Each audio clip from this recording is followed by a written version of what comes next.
Good evening, everyone. We'll be beginning in just a few moments. We're allowing more people to enter into our webinar, and I will begin the program in just a few moments. So settle in, and we'll get started in just a few moments.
Good evening, everyone. I'm Professor Barlow Mugrdechian of the Armenian Studies program at Fresno State, and I'd like to welcome you to this evening's program organized by the Armenian Studies program.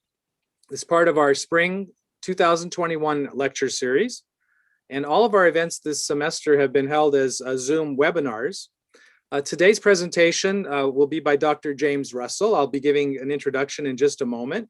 After his presentation, you'll have the opportunity to ask questions, and you're going to be using the question and answer function. It says Q&A at the bottom of the screen. You can just click on that, and then you can type in questions at any time. And then at the end of the presentation, I'll begin to choose the questions and ask Dr. Russell, and he'll respond to those questions. Now, tonight, I'd like to begin with just a little bit on our upcoming events. So I'm going to share the screen so that you can see some of the upcoming events of the Armenian Studies program. These are our March and April events that will take place. I host a radio program called All Things Armenian, and it airs every Sunday from 2 to 3 p.m. And I interview various guests on a variety of topics. It does air live on Multicultural 1600 and can also be accessed through the Armenian Studies program website. But our next event is going to be a lecture by Dr. Zovinar Derderian. She's going to speak on Friday, March the 19th. That's next Friday night at 7 p.m. Her talk is based on her doctoral dissertation. It's called Migrants from Van and the Transforming Politics of Representation in the Ottoman Empire in the 1850s to 1870s. Dr. Derderian is a graduate of the University of Michigan, and then she's now teaching at the American University in Armenia. It should be a very interesting presentation about the Pantuks, the migrants, that is the basis for her talk. Then on Saturday, March the 27th at 10 o'clock in the morning, Dr. Khachik Muradian, who is now with the Library of Congress, will speak about his new book, which is a reworking of his dissertation. And his talk is called The Resistance Network, the Armenian Genocide and Humanitarianism in Ottoman Syria in 1915 to 1918. That's the name of his new book. And this is really a sort of a book talk.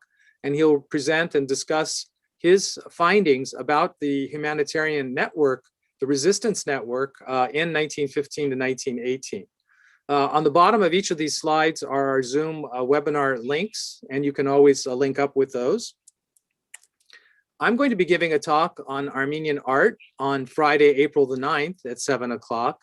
The College of Arts and Humanities has their annual Arts and Motion event on Saturday, April the 10th, but the week preceding it is called Arts in Motion Week, Arts in Motion Week, and I'll be giving a talk about Armenian art and architecture. This is just a broad overview of Armenian art that I'll be giving.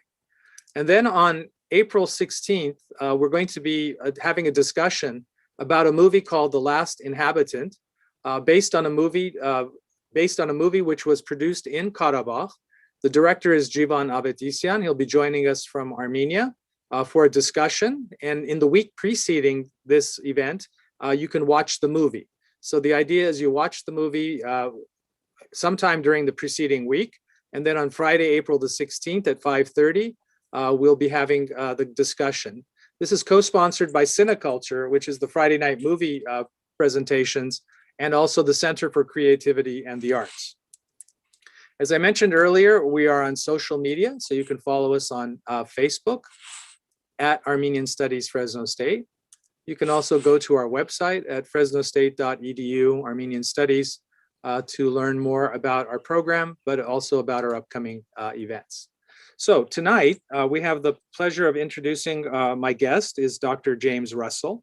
Tonight, he's going to be speaking about a new book, which was just published through the Armenian series of the press at California State University, Fresno.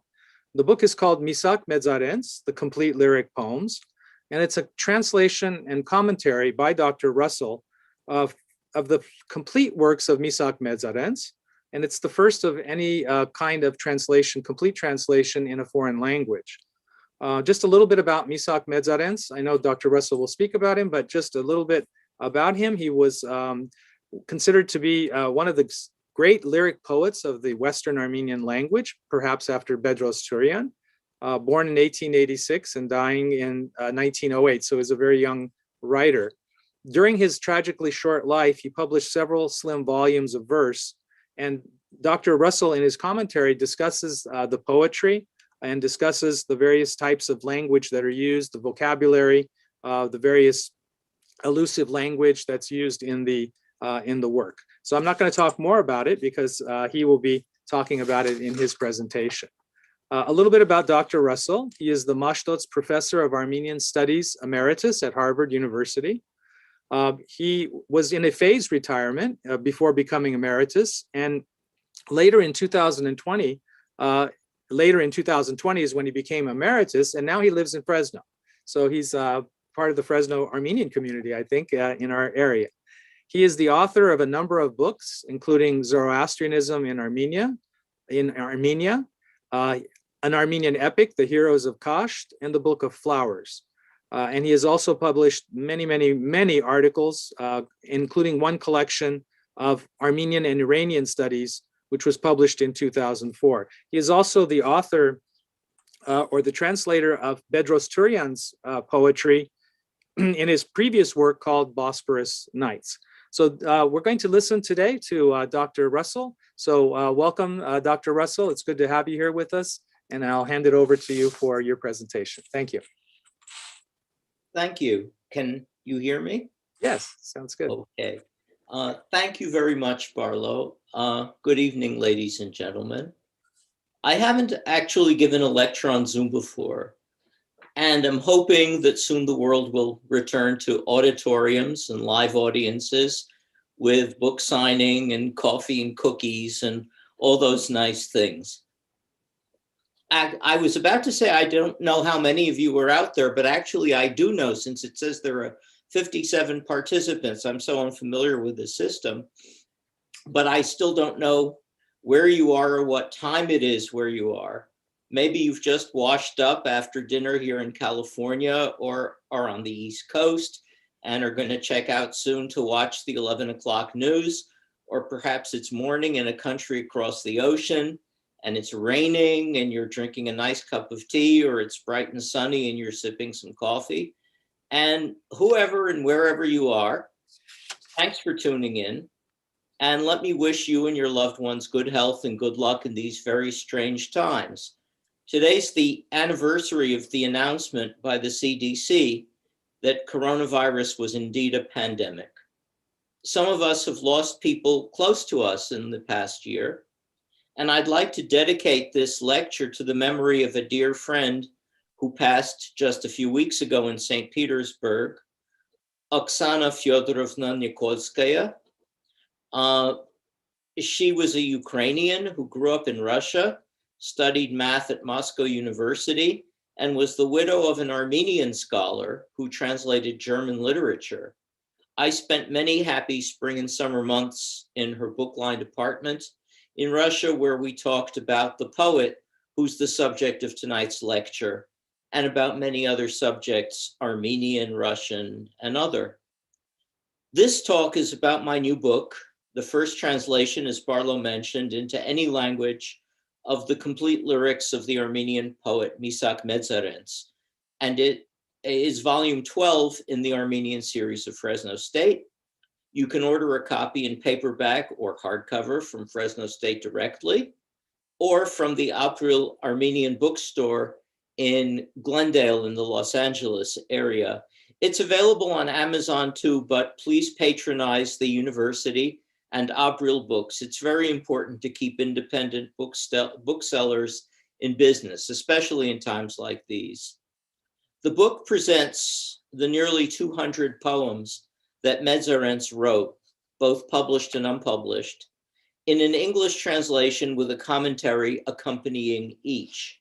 The commentary investigates the complexities of the poet's very rich and varied Armenian vocabulary, which reflects all the historical periods of a very ancient language, from Garapar, the classical Armenian of the 5th century, to the early Middle Armenian of the Crusader era, to the modern Western Armenian literary language, which was still fairly new when he spoke it, and the various dialect forms, much older, of his native region near Agen, the dialects of folk songs and folklore. Many of the terms Medzarents uses have a particular written context in books of history, in oral mythology and tradition, and of course in the work of the poets who preceded whom he read. And elucidating those sources, I think, has helped one to understand the poem better. Tracing Medzarents' language allows us also to enter the laboratory of his mind, to explore the furnishings of his imagination, to browse in his secret inner library. That is to say, to understand his creative process. Medzarents, like most writers, returns to certain images or colors or sound patterns of which he's particularly fond or which are particularly important to him throughout his work.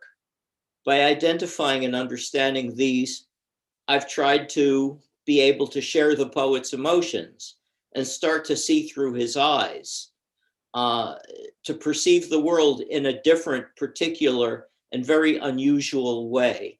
And by reading the poems and understanding how he wrote them, we can all share in this creative process as readers.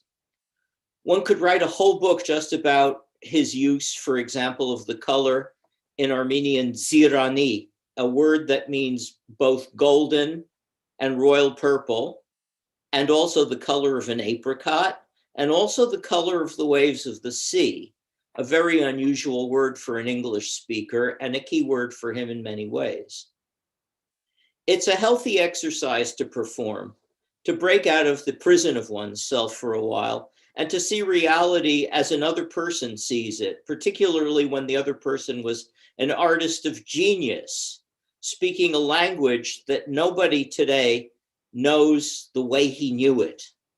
The commentaries trace elements of Medzarents' work to meditative prayers, such as those of the medieval mystic Krikor Naragatsi, which I've translated and discussed, to the vivid heroic passages of the history of 4th century Arsis in Armenia by Pavstos, which I provide in full and analyze, and to more recent writers like Bedros Turian and Beşiktaşlian. Medzarents is not only a great and sophisticated Armenian poet, though that would be enough to merit such a volume as we have before us. He's also a poet whose creation belongs to the mainstream of the heritage of world literature itself. My friend Aris Janikian, the great novelist here in Fresno, who I think is the heir to Fresno's William Saroyan, has pointed this out in his illuminating and generous comments on the dust jacket of the book. I have indeed compared Medzarents in the commentaries in a specific way to Samuel Taylor Coleridge, William Blake, Edgar Allan Poe, Hart Crane, Dylan Thomas, and Allen Ginsberg, just to name some of the poets who wrote in English, and many others too. Reading the analysis of the poems, listening to the chorus of voices of this immortal fraternity to which Medzarents belonged, this is the liberating opportunity that the hard work of close reading can reward you with. The poems can be read on their own too, without any of the above-mentioned critical apparatus. And direct, fresh experience, without the baggage of research, is just as valuable as reading scholarship. However deep you want to dive is up to you. I hope the book will serve as the foundation of serious future scholarship on the poet. That is to say, I'm trying to say the first word, not the last word. Buy the book, read the poems, don't get bogged down at first in the linguistics and philology, but then maybe pick up the book again. The good reader, Vladimir Nabokov liked to say, is a rereader as well. For those who can read Armenian and want to compare my translations to the original, a facsimile of the entire critical text is appended in small print. Although Medzarents has been published in Antilius in Lebanon, the best work on him was done in Soviet Armenia, and the edition I've worked from is printed in the reformed simplified orthography that the former regime imposed there. This should not be an impediment to those who are conversant with the language, although it may be for some a little off-putting. The nearly 70-page long introduction provides an orientation into Armenian history and geography, coming gradually to focus on Medzarents' own place and his own life, his hometown of Bingyan in the Armenian highlands, its unusual historical features and fame, his happy early childhood there, and his move with his family far to the west when he was a young teenager to the cosmopolitan metropolis, Constantinople, Bolis. The young poet thrived in the active literary life of the large Armenian community of the capital, and we are fortunate to have published recollections of him by his contemporaries, which I've cited again at length. Medzarents was born in 1886 and began to write poetry in his teens.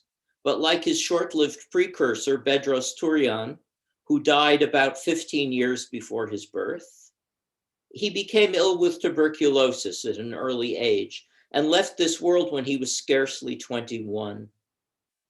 Thus, he missed the Ottoman Revolution of 1908 with all of its false and unfulfilled hopes by a few months, the Armenian genocide by 7 years. His last poems and a few fragments of poems he never finished are revolutionary and were destined for the newspaper Aztak, long sections of which I've translated to give a sense of the intellectual and political currents of the age. The 2 pages of those unpublished fragments of poems very nearly remained unpublished even now, since our printer missed them. Such mysterious things happen. We used to call them printer's devils. But Professor Mugrdechian, who expertly shepherded the volume to completion, will happily supply you with the missing double page that you can easily insert, like the errata page in an old volume. And so will I if you want to get in touch with me.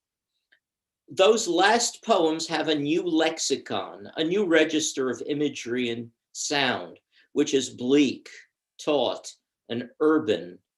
They uncannily anticipate, even in small details of their lexicon, the war-torn apocalyptic visions to come of the young Eastern Armenian poet Yerishe Charents. Charents was, in my humble estimation, the greatest Armenian poet who ever lived. And he too also died early and tragically. He was only 40 when the secret police in the USSR, acting on orders from the Kremlin, arrested and murdered him during the Great Purge of 1937. Even if Medzarents had overcome his disease and lived on, it is very likely he would have been killed in the genocide of 1915 with the hundreds of other Armenian writers, artists, and thinkers of the capital whom he knew. Young poets dying young artists, Alexander Pushkin, Janis Joplin, Jimi Hendrix, River Phoenix, Kurt Cobain, Tim Buckley, so many of the best gone so soon. What more might we have had they lived on? The thought of the loss, personal and artistic, is unbearable. What they have left us, though, is the work. And let us turn to it. Many of Medzarents' poems, then, are memories of childhood in Pingyan. They are chromatically rich, sumptuous recollections of the times of day, seasons of the year, of dawn breaking over the mountaintops, the sounds of waking and stirring, the bright golden fields at high noon, the rushing Aradzani River, the plash of a watermill, the luxurious languor of a siesta in the fields, the plowmen and oxen and the birds of heaven returning at sunset to home and hearth and barn and nest, the cadence of his mother's evening prayers on Saturday night, the songs of village girls echoing out of immemorial time. The woods and waters in these verses are an enchanted landscape, abounding with the spirits of Armenian mythology, the Shaharik, the Hamparu, and the Otanuish.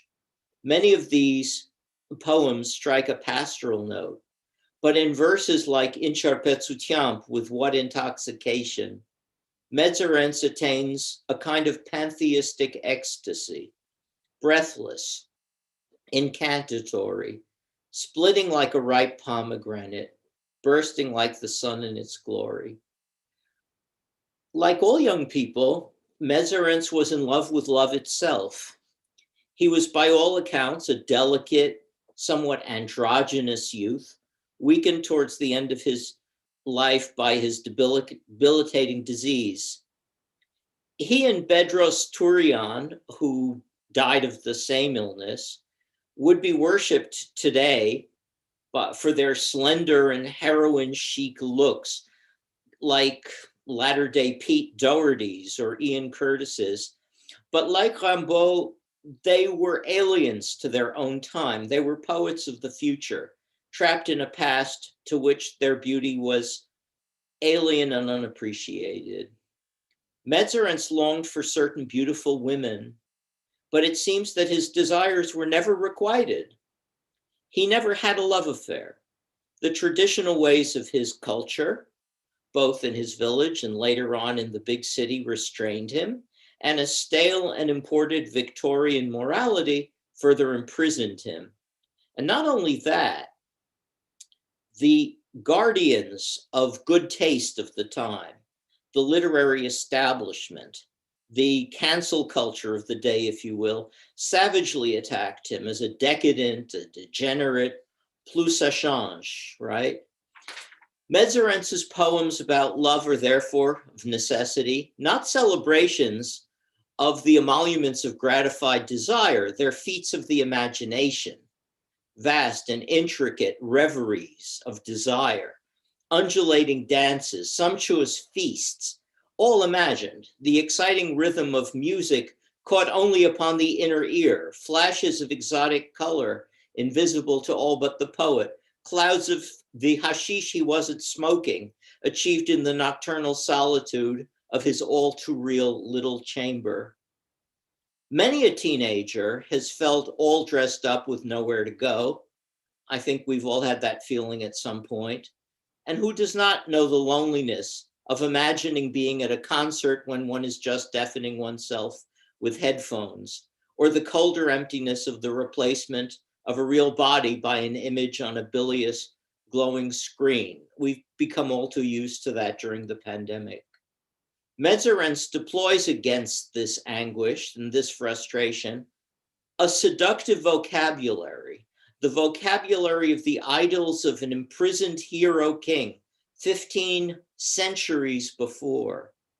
He becomes the passionate Armenian Arsacid Arshak II, chained in the dark fortress of oblivion in Persia, served by his faithful eunuch Drastamat, reclining for one last time on golden embroidered pillows, drinking wine from a figured silver bowl, watching a maiden in diaphanous silks wreathed before him with the seductive, dangerous undulations of a she-dragon. Drop your headphones. Arshak ended the famous revel in the middle of the 4th century by plunging a little fruit knife into his own heart. As the impassioned young Misak Medzarents recreates that nocturnal bacchanal in a room on the Bosphorus in Constantinople, with the bells of boats ringing upon the waters and the first glow of dawn breaking over Scutari on the Asian side. Like Faust, he begs that the moment linger just a bit longer.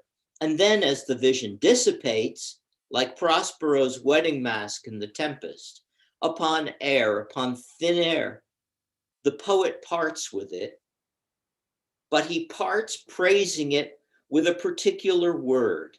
He calls it herahosan, flowing with fire. And this is where we can steal into the poet's study, his array of esoteric alchemical tools. For the single Armenian word meaning flowing with fire does not come from the times of King Arshak, as many of the other words in this enchanting poem do. It was crafted many centuries later in the High Middle Ages for a hymn Armenians will know from the beginning of the Divine Liturgy or Mass, the Patarak, as Chorhurt Chorin, mystery profound. The word evokes there another scene, a more ethereal kind of feast, the words of prophecy and of many languages from heaven pouring down like liquid fire from a chalice upon the apostles of Christ. Water flows. Fire doesn't flow, but it is the peculiar power of language that it can shape a word in which contraries exist, in which fire does flow. A word in Armenian that, moreover, has an alliterative sound rhythm. Hra hosan, 2 syllables in H, hra and hos, capped by a sonorous ending in an. It is an obscure word and an archaic one, yet it fits in the poem seamlessly. And here you can see him at work, building his ancient cloud-capped towers, filling the beakers with flame, plucking a word from one century, another word from another, dreamer, time traveler, magician. Part of this magic of the poetry of Medzarents must derive from its deep and ubiquitous luminosity. His love of light, the dark blue of heaven strewn with glinting stars, the glowing blue of day with the golden sun ablaze at its height. These become in his writings the symbol of an enduring and underlying joy, quite unlike anything else I have seen in modern Armenian poetry. And Medzarents, the magician, works his alchemy not upon stone and gold, but upon something deeper in us, the uniquely human gift to perceive language. Here's an example of how he does this. In the poem Gyanki Yerka, the Song of Life, he begins by evoking something ordinary, dreary, and uninspiring, a rainy day. But then the poet's voice takes command. The rain ceases, clouds part, the sun breaks through, and Misak Medzarents declares that in Armenian, the word for rain conceals the sun within it. And does it? Yes, this is literally true. Subtract 2 letters from the word ansrev, meaning rain, and you have arev, sun. He sees this and plays with it. But the alchemy does not stop there. For the letters you have to take away to effect the transformation from rain to sun are nu and sa, the sounds un and z. Now, the Armenian word ansen, or ans, which we get in rain, means self, oneself. And Medzarents observes that sorrow, sadness, like on a rainy day, comes precisely from selfishness, from that narrow view of life that refuses to give of itself, to open up, even to open up and bleed, as Iggy Pop used to beg us to do, those of a certain generation, and love too, and see the signs and wonders. But true joy, says Medzarents, is anansnakan, selfless. And that joy has also the complementary rhyming quality of being anantsakan. There's a pun here with a tsa and an aspirate tsa, the letter tso. Anantsakan, not passing, that is lasting and eternal, enduring happiness.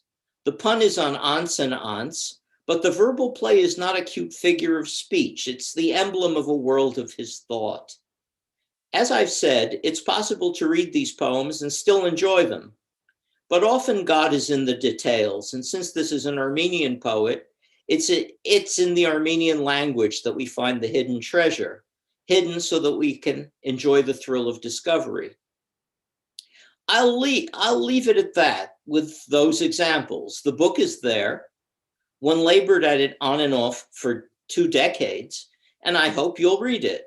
The cover art's beautiful, thanks to Barlow, and what's inside will, I hope, not disappoint you, the reader and hopefully rereader. There are a number of people who helped the book along. I discussed poems and documents with Mark Mamikonian in Belmont, Massachusetts, many times over the years. Professor Simon Payaslian at Boston University, an avid reader of Medzarents, encouraged me and invited me to lecture on the poet at a lavish palace on his campus. I developed ideas about the poet while lecturing on his work at the Armenian Studies program in St. Petersburg. Michel Medzarents, a relative of the poet in France, has been a friendly and generous correspondent, whom I hope someday to meet, not on email, but over a glass of wine. I finished most of the work on the book during a summer at the Hebrew University of Jerusalem, and a tiny motionless gecko kept Medzarents and me company in my home in the village of Ein Kerem, while the cypresses outside nodded in the ceaseless wind of the Judean hills. Once the whole thing was more or less ready, Professors Laporta and der Mugrdechian edited the manuscript with meticulous care. But whatever's wrong with the book, and there's probably plenty of that, is just my fault alone. Still, I hope it will be useful and last long after I'm gone. For much of the half century in which I worked and taught in the field of Armenian studies, I focused on the pre-Islamic Iranian component in the formative period of the culture, particularly the Zoroastrian religion and related mythological themes, and from there continued to study Armenian epic, in particular reconstructing Tigran's epic, establishing the roots of the cycle of David of Sassoon and his kinsmen, and various epic literary ties in the region, Kurdish, Alan, Persian, Turkish, Greek. I also did a lot of work on various other topics in literature, particularly Narigatsi and Surpnerses Shnorhali. And meanwhile, I translated and published modern Armenian poetry. This was at first mainly from Eastern or so-called Russian Armenia. And this was in part because I speak Russian and have lived there and have ties to Russian literature. When it became clear towards the end of the 20th century that the Western Armenian, that of everyday conversation in the diaspora communities here, had become an endangered language, I felt it was a moral duty to devote serious attention to it. Accordingly, I translated the complete poetical works of Bedros Turian into English with a critical study of the poet. This became the book Bosphorus Nights, which was published in 2005. In 2004 and this year, I published 3 volumes of selected studies in Armenian and Iranian topics. The first one was called Armenian and Iranian Studies, Poets, Heroes, and Their Dragons, a 2-volume compilation has just appeared in the Iranian series of the UC Irvine. And that seems to be the final movement of a sort of farewell symphony, like Haydn's. But it's really not up to us to decide when the music stops. And I've been toying with continuing to work on the poet Indra. There's another corpus of poetry that underlies much of the Western literary tradition and the liturgical and artistic imagination of the three Abrahamic faiths. And this is, of course, the Book of Psalms itself. In retirement, equipped with my own modest alchemical laboratory, the various beakers, retorts, and furnaces of a lifetime of literary and philological investigation, I've turned to the Psalms. In the civilization of India, a country I had the great good fortune to live in some years ago, the life cycle of a man begins with his apprenticeship. One should revere one's teachers. The next stage is to become engaged with the affairs of the world, to be his teacher oneself. For me, this was a career in academia.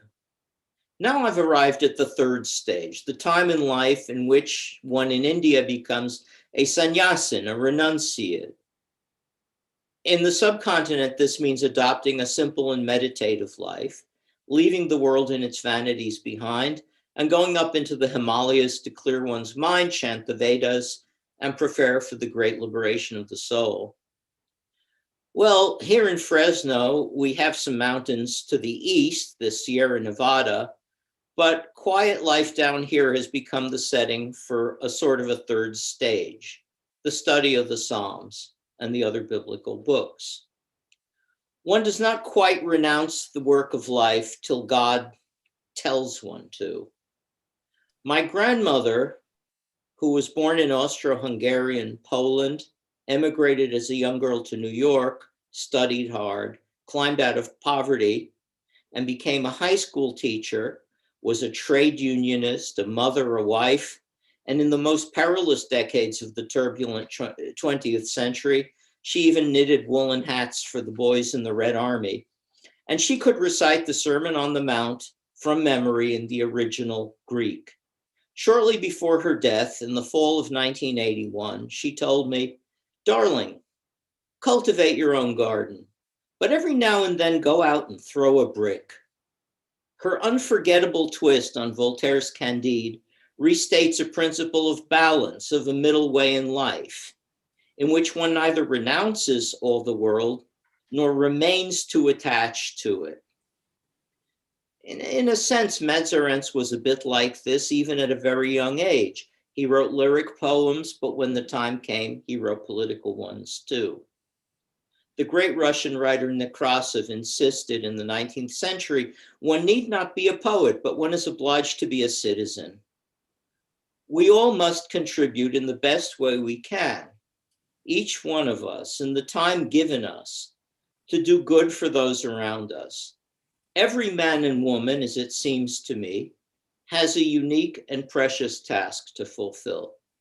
Part of mine, then, seems to have been to wage war against oblivion, to keep alive, allowed, and remembered the voice of a poet who belonged to a martyred nation that refused and refuses still to die no matter what, who wrote in a language that few care to learn, but will endure no matter what, who lived passionately, but whose life was cruelly severed when he was still very young.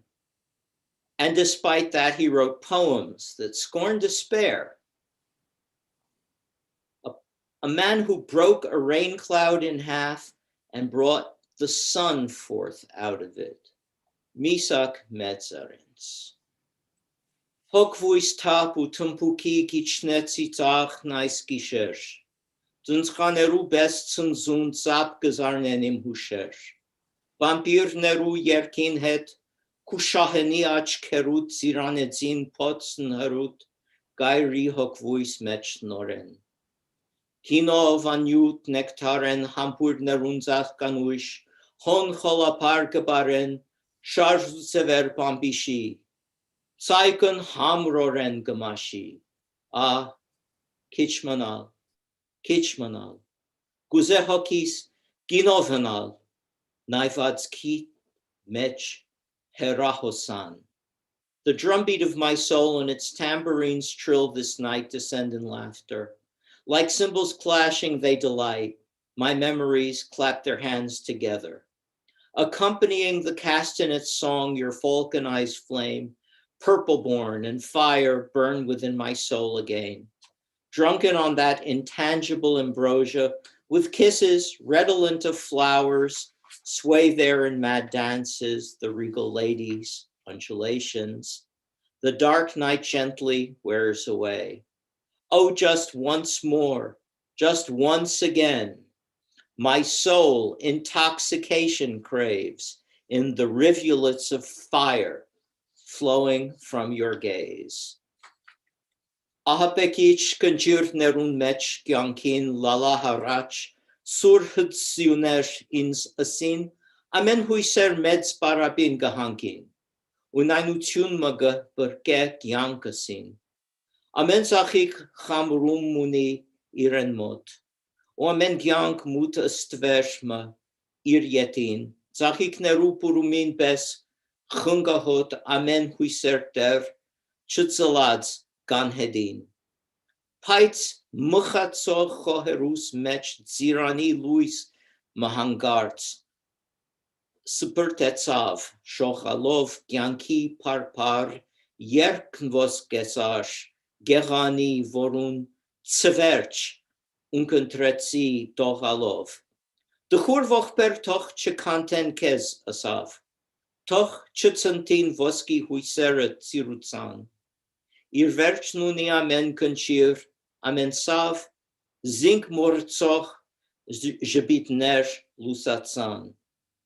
Einspes des, kapuit nal kamarin mert, amperu, gorshutunov, gaharti, ansrevin dak ir jebit neren gamarin. Ansreven, aitlats, sakain yerkna avarti. Amen, ansrev, arev, muni. Irmen verch, inspes amen lats, ir jebiten arpeni, u devakan urachutyun, misht perch, bit hachorte jebit nerun, yerpemni. The Song of Life. From within the frightful furrows of our life hissed whispers interspersed with cries to me. All hopes in great emptiness will end. Petty life its circle seals, in vanity of vanities. Its fading squats beside each flower, and every life must drag its shadow dark in train. And like a flower scent dispersed as by a censer, all hopes, their leaves still furled, will dissipate. But from my meditation's embers, violet glimmer of brilliant light burst suddenly aflame. Life's shining gold-tipped hymn of beauty, to whose entire lay, a tremble I paid heed. Let not these gloomy lamentations crush thee, nor let thy golden hopes be scattered to the wind. Each furrowed brow is smooth. A salve to every pain comes with bright smiles that bear a self-forgetfulness. Behold how even now the firmament's blue dome by the gray discolor of a passing cloud is marred. Its smiles wink out, the rain comes down. Yet tears of rain predict their own conclusion. Our word for rain contains the sun's name as its ending, and crying fades away to smiles sunlit. And all the past occasions of our laughter create a long inheritance of happiness. Thank you. God bless you. Thank you, Dr. Russell. Appreciate that very much. The fascinating insight into Misak Medzarents.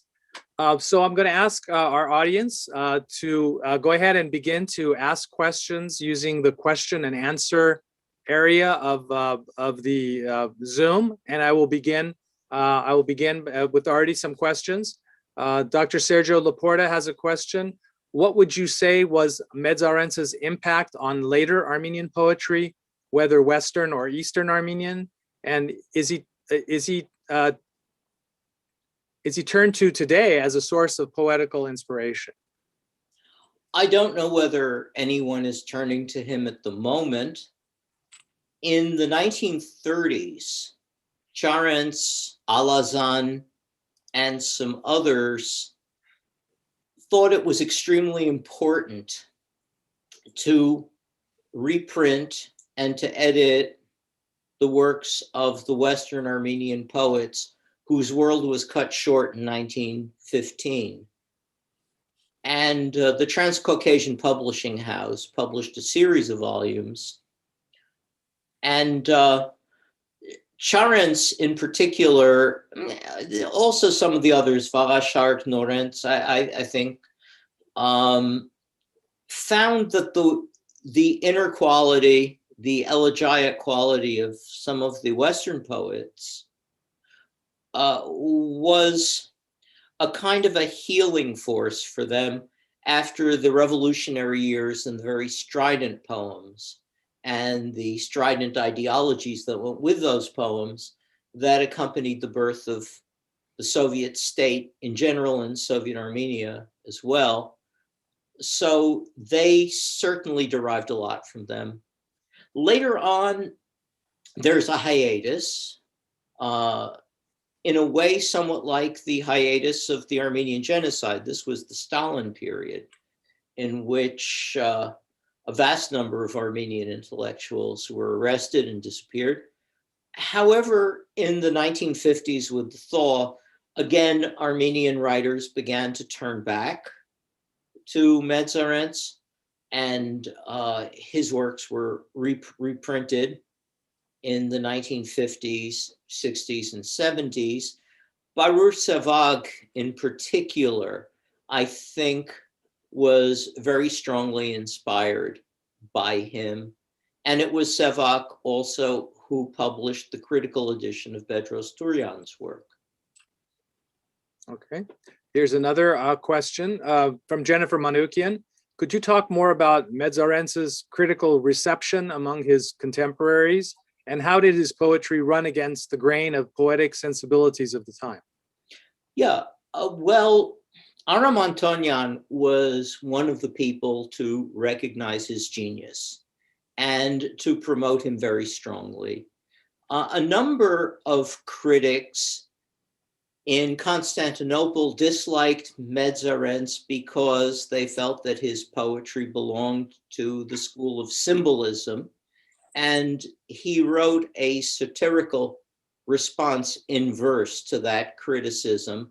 They thought that there was a kind of decadence, a lack of adult seriousness in the symbolists' writings.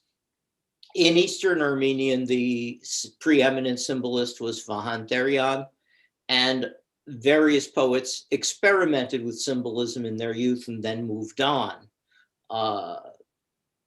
The poets who exemplified this school were Mallarmé in particular in France, and Balmont in Russia. I don't think that Medzarents belonged to any particular school. In some ways, he's quite original, sui generis, and some people just fail to see this. His poems about his childhood are more than evocations of a happy past. He creates a world unlike anything I have seen anywhere else in Armenian poetry. And he was extremely versatile. Towards the end of his life, he experiments with completely new styles, as I mentioned briefly. The poems right at the end of the book reflect this, where he became interested in the national liberation movement. He even uses a new kind of vocabulary, which I don't think Charents read him at the time. When Charents himself adopts this vocabulary, I think that Medzarents actually anticipated it in an almost prophetic way. So we don't know how his work would have evolved and changed had he lived. But yes, there was a kind of a bourgeois dislike of the sort of poetry he wrote. Things should be more sentimental, less sensual, more moralistic, more didactic. And of course, he rebelled against all that. I can't hear you, Barlow. I did mute myself. So Okay. thank you. Okay. So the next question, thank you. The next question regards the scholarly process. So Jesse Arlen asked, could you go into a little bit of detail and tell us a little bit about the process of translation?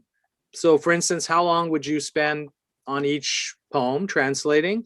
And then also perhaps why some of the commentaries were only maybe a paragraph or two and very dense, but others are really long and dense. So just a little bit about the process, about choice of translation and the process of translation.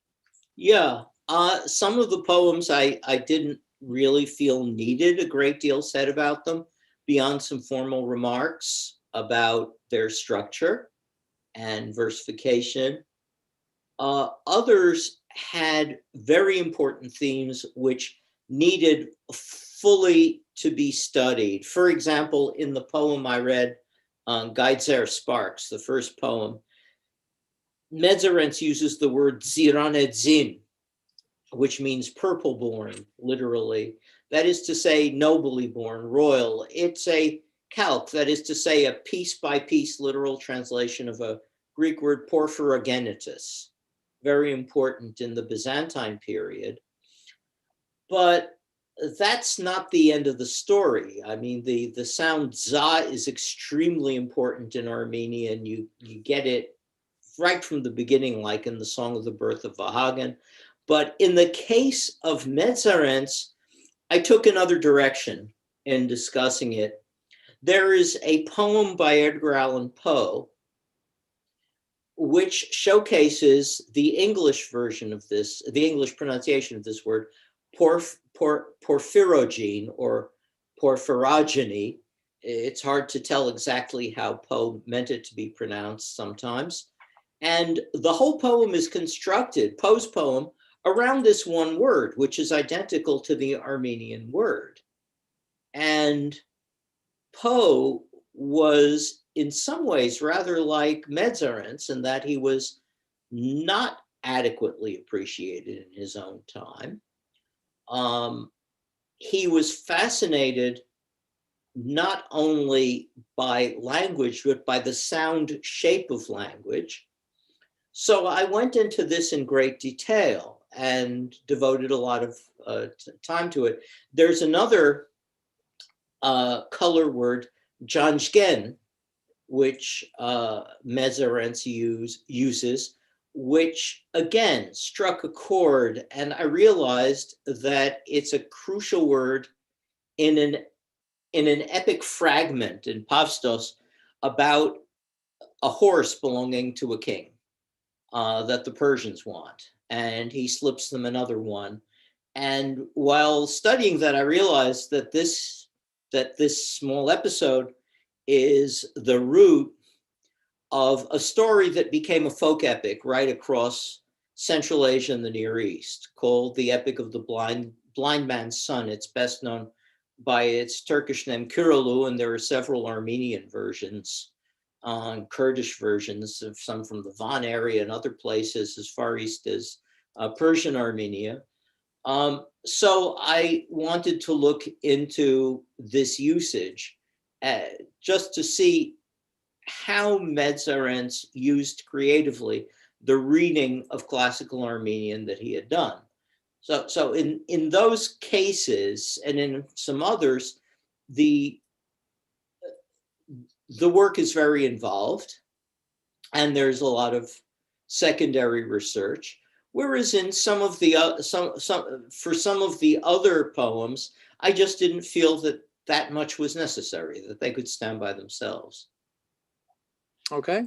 Another question. It says, it sounds like there's a unique world of the imagination in the poetry, and outside of the Armenian literary tradition, what influences / readings do you see reflected in Medzarents' work?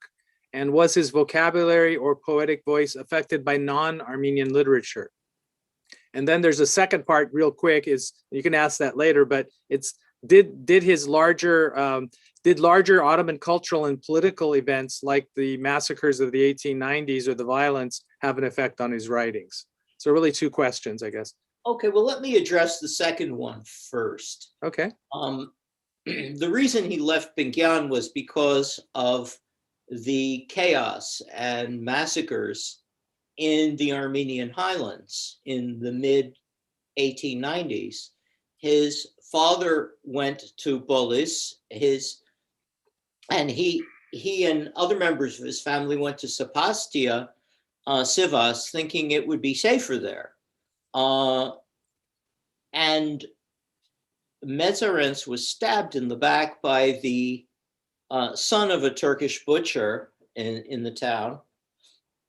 And this actually spurred his first very anguished poem, which is A Wound to the Body, A Wound to the Heart, in which he's overcome by horror, not so much at the physical abuse, the being stabbed, but at the hatred that accompanied it. So he was deeply affected by this, and he was well aware also of the depredations in the Sassoon area. He writes a kind of a funeral march for a dead young hero, and I've traced its antecedents in Armenian literature, and also some of the poems that came after it as well.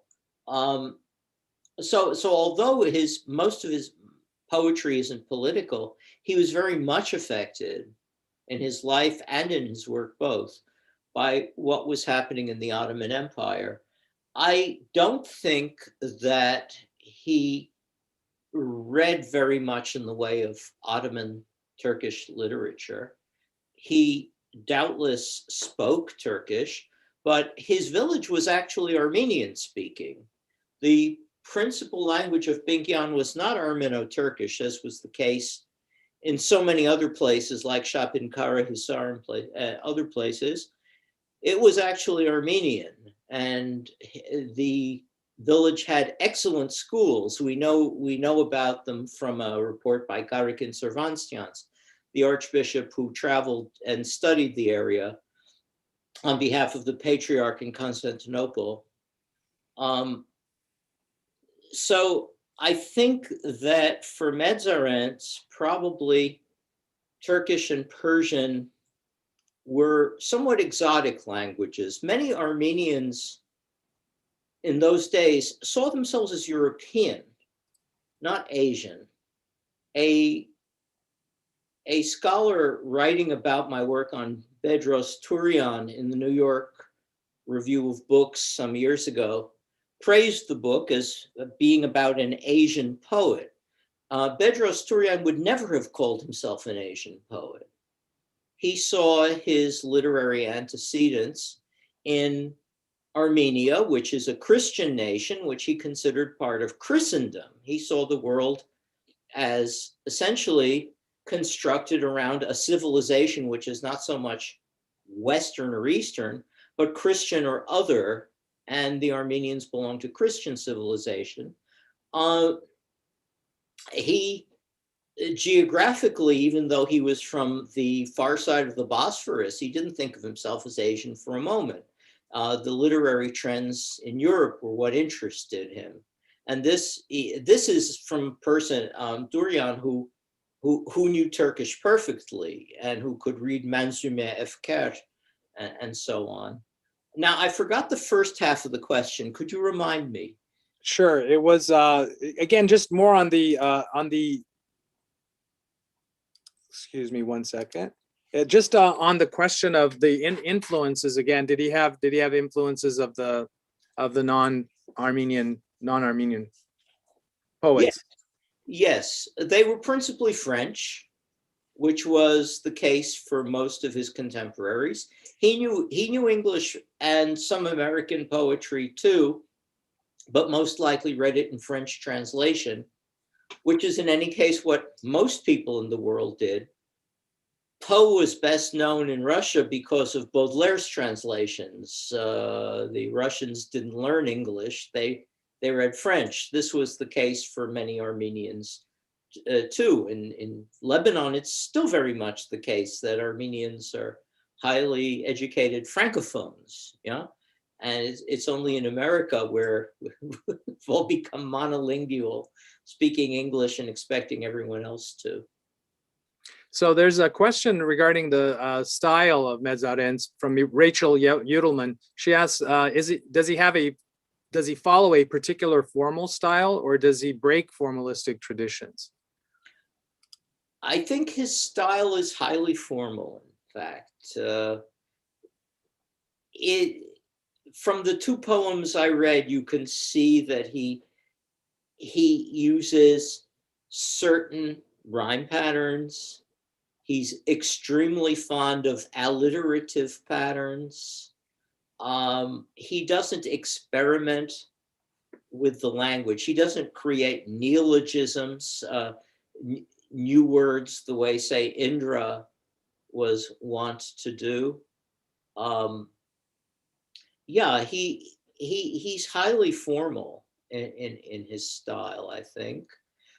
Sometimes he experiments with slightly different forms and never comes back to them. There's one poem, for example, called The Death, in which is almost telegraphic. It says, the boys are talking. They're carrying his coffin. There he goes. He won't come back. It's a very strange poem, very modernistic. I translated it many, many years ago for Ararat Quarterly, long before I had any inkling that I would ever be doing Medzarents' work in a serious way. And he never really comes back to that style.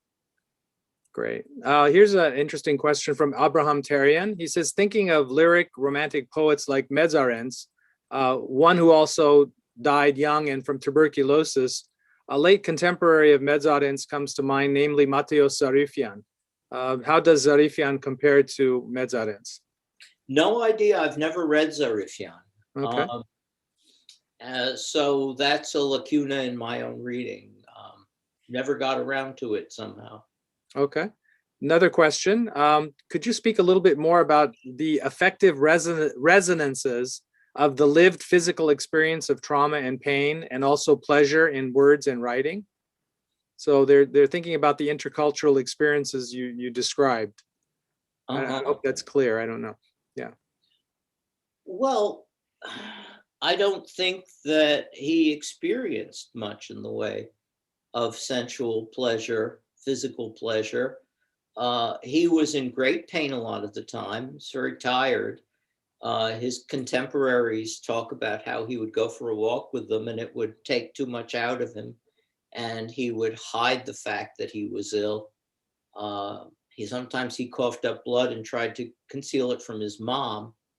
And as I said, he didn't really have any erotic experiences at all in his life. It was all an act of the imagination.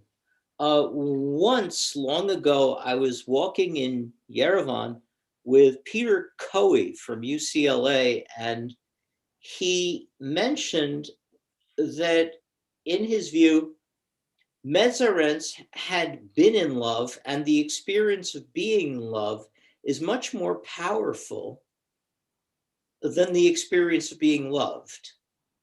That longing is sometimes much keener than fulfillment.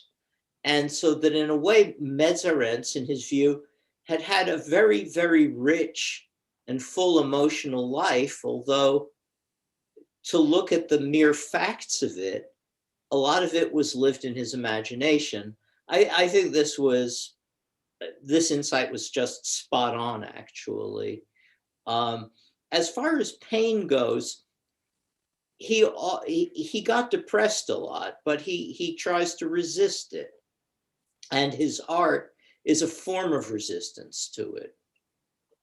Great. So here's a final question I'm going to ask. Does Medzarents make use of words from his regional dialect in his poetry? Yeah, he does. And we know that he was very interested in the local dialect and in the Hairens, the short poems that were composed in the region. And he even compiled a notebook of these. So yes, it comes through sometimes when he talks about supernatural beings, things like that, nymphs in watermills, this kind of thing. Yeah, so he was interested in local folklore, and that was very much part of the times. Cervantes, the archbishop I mentioned just a while ago, was one of the early great Armenian ethnographers. And it was also at the time that Medzarents was alive that we have the beginnings of ethnomusicology, and Gomitas Vartabed was a pioneer on an international scale of the study of ethnomusicology. So Armenia was, for both international scholarship and for Armenian scholarship within the Armenian community, a pioneer in this area. Armenians were very much aware of their dialects and local traditions, and we have voluminous publications of these. The daily newspapers of Constantinople often contain a page on ethnography, a regular column. One could scarcely imagine an American newspaper today doing that. We have the Smithsonian with its folk music series and so on, but it's definitely not in the mainstream of popular culture. And in Armenia, on the eve of the genocide, it was. Very often, if I can just make a concluding remark, we tend to think of the past as having an inevitability, that whatever was happening in the Armenian community and Armenian life led up to 1915. But that's not true. 1915 was an interruption of life. There was nothing in Armenian life and culture that produced that destruction. On the contrary, it was perhaps because it was so thriving that those who were fearful or envious attacked it. We can see, in fact, that Medzarents is part of an enormous flourishing in many areas of the arts, and that there's nothing morbid about him.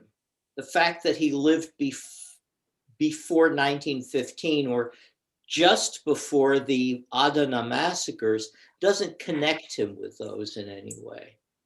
They are something that are not his problem, and they're not the Armenians' problem. They're the problem of the people who did that. Yeah, and his life-affirming poetry, his luminous poetry, that's the thing I think one should hold on to, and recognize that this was a vibrant culture, and that by studying it, by translating it, we're keeping it alive.